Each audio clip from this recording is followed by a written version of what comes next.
Assalamualaikum warahmatullahi wabarakatuh. Kembali lagi bersama kita di channel Pangeran Cahaya. Saudaraku semuanya, maka kita sama-sama membahas tentang pertanyaan kubur. Maka kubur di sini kita akan bahas ini secara hakikat, ya. Memang secara syariat itu memang ada. Ketika seseorang itu tidak mampu menyatakan Allah di dunia, merampas haknya Allah di dunia, maka dia akan melewati daripada siksa kubur, melewati daripada segala-galanya. Dia tidak akan lolos daripada itu. Bahkan tersesat dia punya jalan ketika tidak menyempurnakan itu semua. Maka ada amanah-amanah Allah Subhanahu wa Ta'ala itu yang kita bawa dulu. Jadi pertanyaan di dalam kubur itu ada 3. Ada yang mengatakan 5, ada yang mengatakan cuma 2 saja.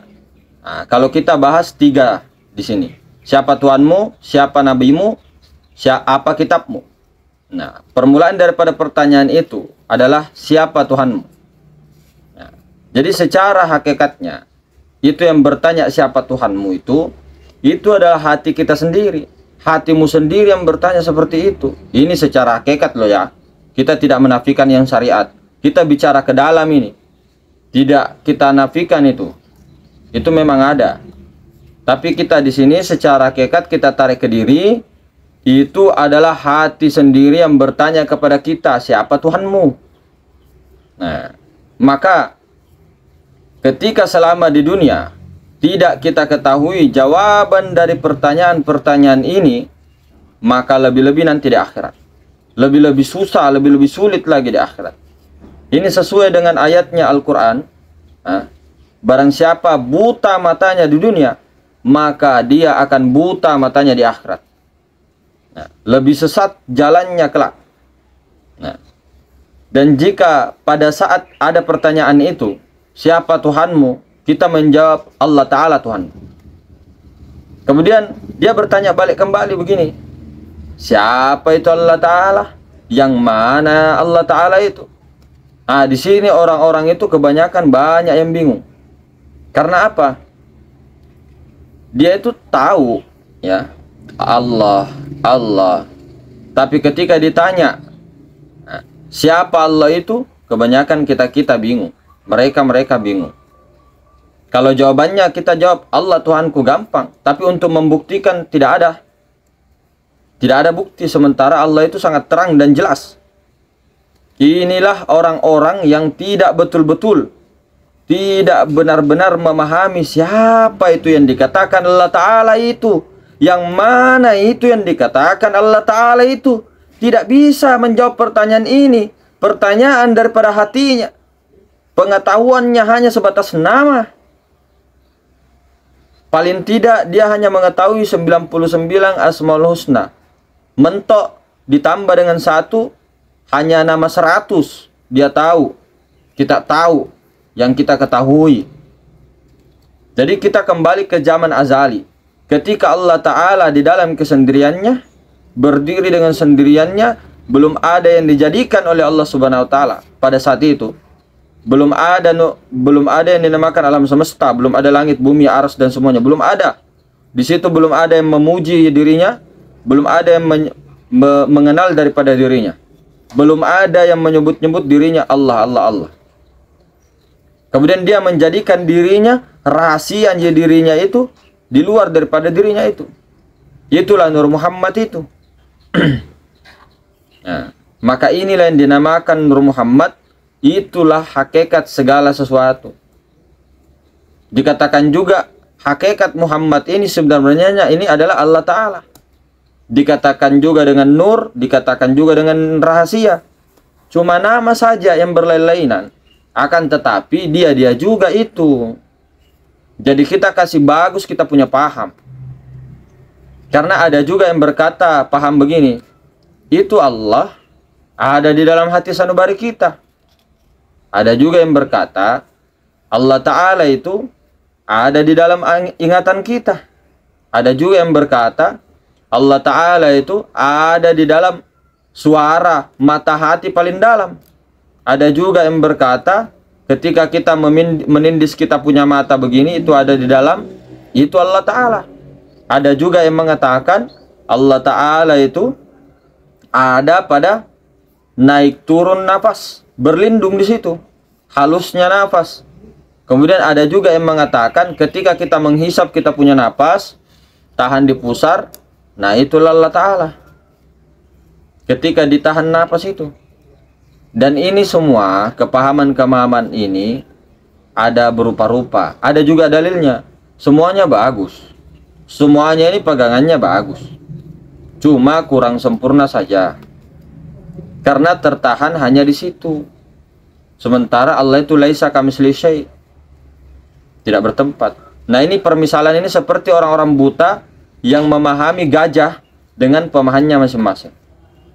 Nah, ada orang buta pertama, ya, dia pegang ekornya gajah, dia bilang, oh gajah itu lurus, dia pegang ekornya, oh lembek-lembek seperti ular bentuknya gajah ini saya yakin ini gajah, gajah itu seperti ular, dia cerita itu ke orang-orang. Nah, orang buta yang kedua, dia memegang kakinya gajah, dia mengatakan begini, itu gajah seperti pohon kayu yang tertancap. Nah, begitu. Orang buta yang ketiga, dia pegang telinganya gajah, dia bilang begini, gajah itu lebar seperti dulan, seperti nampan, tapi ada garis-garisnya. Nah, saya telah yakin, saya telah memegang ini gajah ini, tidak ada yang mampu menghalangi pemahaman saya. Saya sudah menemukan gajah ini. Pemahaman ini tidak kita salah-salahkan, tidak kita salahkan secara total kepahaman itu. Orang buta yang memegang masing-masing bagian diri gajah itu cuma kurang sempurna, ya, belum betul-betul terang, belum betul-betul jelas menyaksikan gajah itu secara total. Jadi ketika kita di dunia mengetahui Allah Subhanahu wa Ta'ala, seperti itu kepahaman kita, setengah-setengah begitu. Begitu juga ketika di akhirat, pengetahuan kita tentang Allah sebatas itu. Jadi ketika di dunia ini kita hanya mengenal Allah melalui huruf saja, melalui asma saja, maka ketika nanti kelak di akhirat, nah, huruf itu alif lam lam ha mendatangi kita dan mengatakan aku ini Allah. Karena hanya sebatas huruf kita punya pengenalan itu di dunia, maka begitu juga di akhirat. Dunia itu gambaran akhirat. Kemudian pertanyaan kedua, siapa nabimu? Nah, kita menjawab, nabiku adalah Nabi Muhammad SAW. Gampang kan? Jawabannya gampang. Ditanya kembali, siapa itu Muhammad yang sebetul-betulnya Muhammad? Siapa yang kau saksikan di dua kalimat syahadat itu? Mana itu Muhammad? Di sini banyak orang yang bingung. Karena ketika dia di dunia, dia hanya mengenal sebatas cerita saja. Dia hanya mengenal syahadat itu goib. Nah, itu tidak salah, itu benar. Syahadatnya itu tidak disaksikan, itu benar secara syariat. Tapi secara hakikat disaksikan. Ketika mengucapkan wa asyhadu anna Muhammad Rasulullah, di situ betul-betul kesadaran Allah naik saksi, menyatakan, menyaksikan bahwa Muhammad adalah utusan Allah.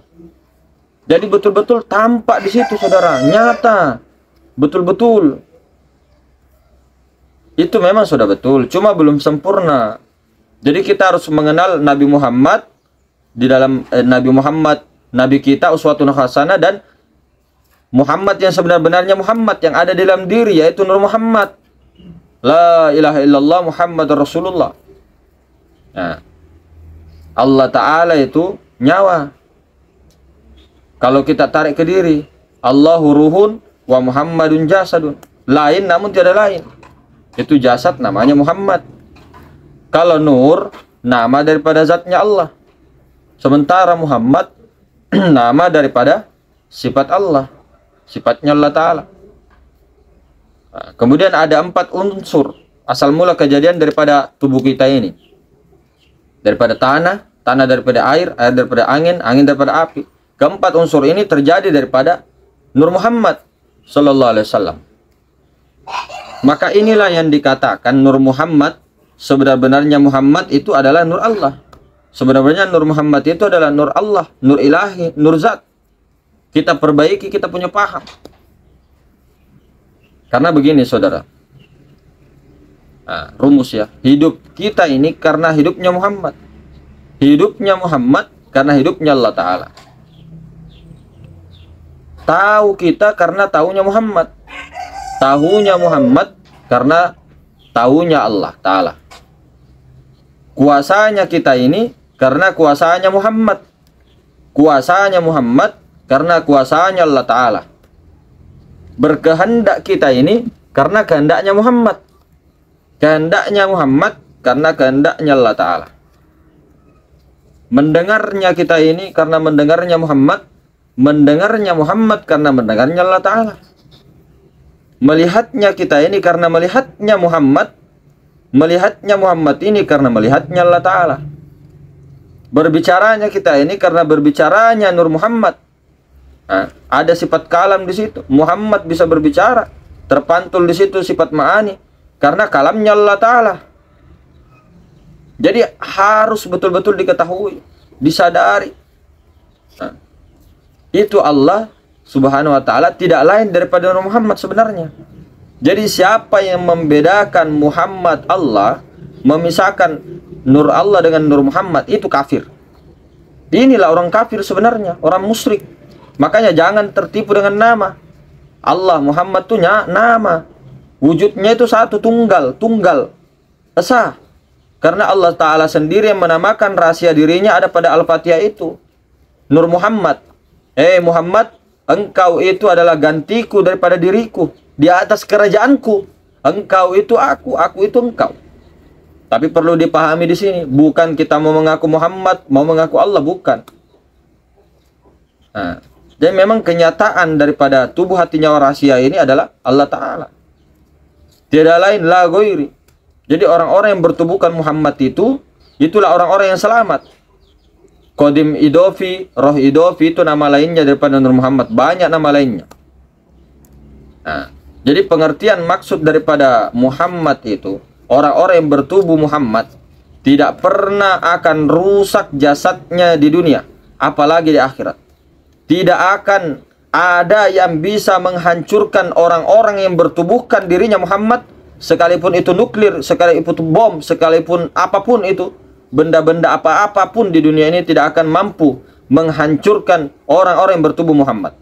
Sampai di akhirat pun tidak akan mampu ditindis oleh tanah, dihimpit, dikepit oleh tanah, tidak akan mampu terbakar oleh api neraka. Itulah orang-orang yang bertubuhkan dengan Muhammad. Nah, kita bongkar rahasia terbesarnya. Itu sebenarnya Nur Muhammad, hakikatul Muhammadiyah. Itu sebenarnya bukan hamba daripada Allah, bukan umat daripada Nabi Muhammad. Hakikat Muhammad ya. Karena itu sejatinya adalah hakikatnya Muhammad tiada lain daripada Allah Ta'ala. Muhammad ini tubuhnya Allah Ta'ala. Muhammad ini tubuhnya Allah Ta'ala di dunia. Dan sebenarnya Allah Ta'ala itu tubuhnya Muhammad di akhirat. Jadi ketika di dunia Allah Ta'ala itu bertubuh Muhammad. Ketika Muhammad sudah pulang nanti di akhirat, dia punya tubuh, dia bertubuhkan Allah Ta'ala. Nah, dia bertubuhkan Sang Maha Ruang. Di dalam Sang Maha Ruang itu ada Nur Muhammad. Nah, seperti itu maksudnya. Jadi orang-orang yang seperti itu ya, tidak ada yang dikatakan siksa-siksa di akhirat. Hidup selama-lamanya dengan senang di akhirat. Karena hidupnya Allah Ta'ala yang dia punya. Dia menyerahkan semua kepada Allah Ta'ala. Dia memberikan semua haknya, amanahnya, berserah total kepada Allah Ta'ala. Jadi ketika kita tidak memulangkan amanah ini di dunia sekarang ini, pada waktunya sekarang, ya, kita tidak mampu untuk mengemban rahasia janji ini ketika kita itu di alam kandungan atau di alam-alam sebelumnya, ketika kita sudah berjanji mau bawa amanah itu, ya. Tapi ketika kita meninggal nanti, kita tidak kembalikan, di akhirat nanti akan lebih parah daripada hewan. Bahkan kita itu setengah hewan dibangkitkan, setengah hewan, setengah manusia. Ya, seperti itu. Kemudian pertanyaan ketiga tadi, apa kitabmu? Kita menjawab begini, Al-Quran, gampang kan? Al-Quran kitabku. Kemudian bertanya balik lagi, yang mana itu yang dikatakan Al-Quran? Yang sebenar-benarnya Al-Quran itu yang mana? Di sini orang banyak yang bingung. Ketika ditanya balik seperti itu, mana itu yang dikatakan Al-Quran yang sebenar-benarnya? Yang isyarat alif lam mim itu. Karena ketika di dunia, dia hanya mengetahui Al-Quran yang 30 juz yang di dalam kitab. Itu sudah benar, itu memang benar, benar. Makanya kita bilang syariat itu tidak bisa dipisah dengan hakikat. Kalau syariat tanpa hakikat itu kosong, semata-mata. Hakikat juga tanpa syariat itu batal. Makanya dua-duanya. Jadi dia tidak mengetahui apa yang dikatakan Al-Quranul Qadim itu. Al-Quran yang sebenarnya Al-Quran yang telah ada pada sejak Nabi Adam sampai sekarang. Itulah Al-Quranul Qadim. Itulah Nur Muhammad yang ada pada dirimu. Itulah Nur Muhammad itu. Kemudian ada juga saudara-saudara kita di Thariqah berpendapat sebagian Al-Quran itu ada mula-mulanya pada Alhamdu. Kemudian dibulatkan lagi, dikerucutkan lagi menjadi Ahmad. Itu benar saudara. Benar sekali. Cuma masih berliku, berpangkat-pangkat, panjang perjalanan, berlika-liku saudara. Kalau kita di situ kita mau pegang, tidak salah. Tidak ada yang mengatakan itu salah, enggak. Itu benar. Cuma masih bercabang-cabang, berlika-liku begitu. Nah, itulah yang dikatakan Nur Muhammad, itu yang dikatakan Al-Quran yang sebenar-benarnya Al-Quran. Jadi kita kasih bagus, kita punya paham. Betul-betul. Jangan sampai kata orang tua kita dulu begini. Nak, jangan kamu itu sembarangan pergi belajar. Kalau kau sembarangan pergi belajar, baru dia tidak tahu hakikatnya, apa yang kamu pelajari, tersiksa kamu itu nanti nak. Jangan kau seperti itu nak. Jangan kau ambil guru seperti itu nak. Dia mengajar kepada orang tentang Allah, tentang Muhammad, tentang segala-galanya. Ternyata dia sendiri tidak dia tahu Allah, tidak dia tahu Muhammad. Jangan kau belajar orang-orang seperti itu. Maksudnya kita punya leluhur ini bukan berarti mengingkari orang-orang sekarang, tidak. Bukan berarti menghina orang-orang sekarang, tidak. Tapi ini zaman sekarang, ya. Perginya orang-orang belajar di mana-mana, ilmu banyak, di pesantren banyak, ilmu-ilmu apa banyak. Tapi hakikat dia tidak tuntut. Sehingga apa? Hampa rasanya. Makanya begitu kata orang-orang tua kita. Bukan dihina, bukan disalahkan, tidak. Cuma kurang sempurna. Itu orang tua kita punya paham. Ya, kemudian kata mereka, ada nanti nak di akhirat itu padang. Sebening-beningnya itu. Sekarang pun bisa dilihat. Unlimited tanpa batas itu akhirat itu. Itulah akhirat itu. Padang itu. Dikiaskan padang mahsyar. Dikiaskan padang itu tidak ada habisnya, tidak ada ujungnya. Itu orang-orang yang sudah mengetahui duduk di situ, dia sudah tahu. Dia sudah tahu padang yang luas itu. Alam putih bercahaya bening. Sebening-beningnya. Nah, itulah yang dikatakan akhirat. Itu yang dikatakan surga. Itulah yang dikatakan Allah Ta'ala. Nah, kemudian kita kasih terang lagi ya. Itu Nur Muhammad. Tidak pernah dia berdosa. Tidak pernah dia najis. Itulah manusia yang sebenarnya manusia. Itu Nur Muhammad itu. Nur Muhammad itu tidak ada keburukannya. Jadi kalau ada orang belajar ilmu Nur Muhammad, dia melanggar syariat, dia melanggar keburukan hukum-hukum, berarti dia lupa dalam kesadaran Nur Muhammad.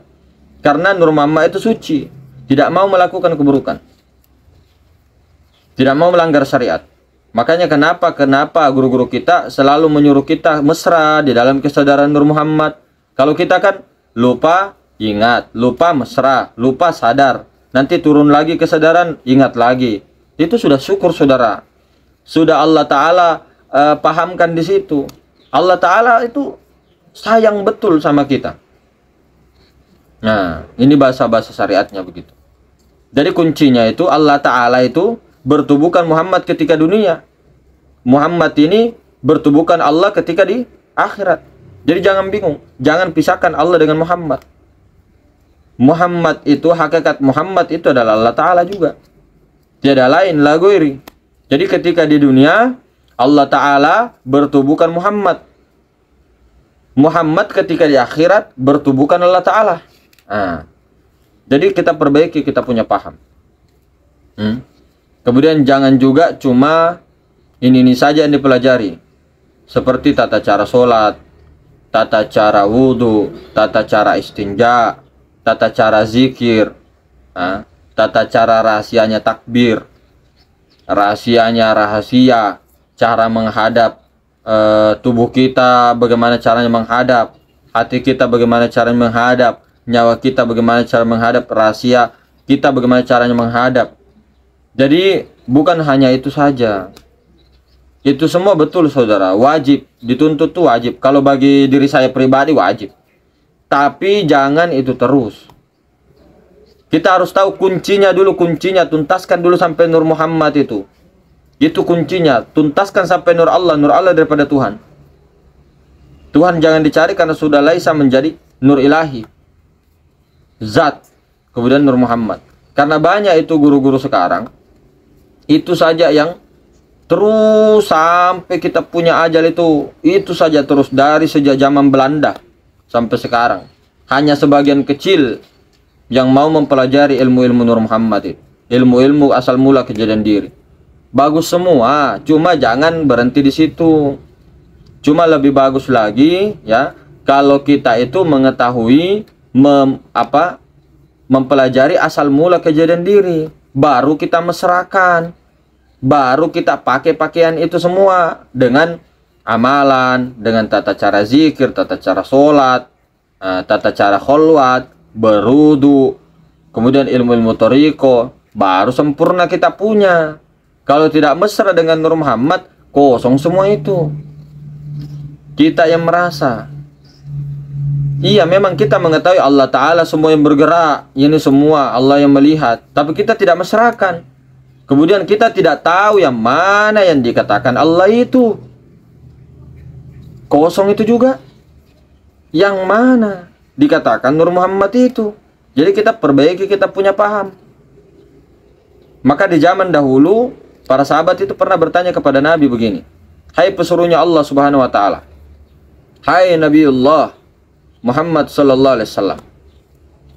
Itu nanti kan ketika kita dikubur nanti, di situ ada pertanyaan, ada siksa, kemudian nanti setelah dikubur itu tibanya penipuan sangkakala, kemudian dikumpulkan di padang mahsyar, setelah dibangkitkan diperiksa semua catatan amalan-amalan kita, ya, kemudian ditimbang, kemudian diperjalankan di jembatan Shiratal Mustaqim, baru ditentukan surga atau neraka.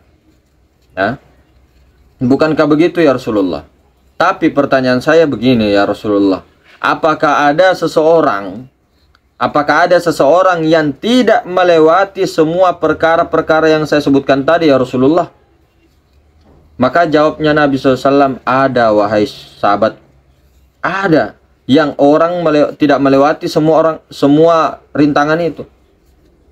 Itulah orang-orang yang tiada betul, tiada daya upaya kepada dirinya selain daripada Allah. Dia menyerahkan amanahnya Allah, menyatakan hak Allah, kemudian dia mengatakan tidak ada kehidupan hidup saya, yang ada hidupnya Allah Ta'ala. Tidak ada kepunyaan saya sebesar zarrah pun. Itu semua adalah kepunyaannya Allah Ta'ala.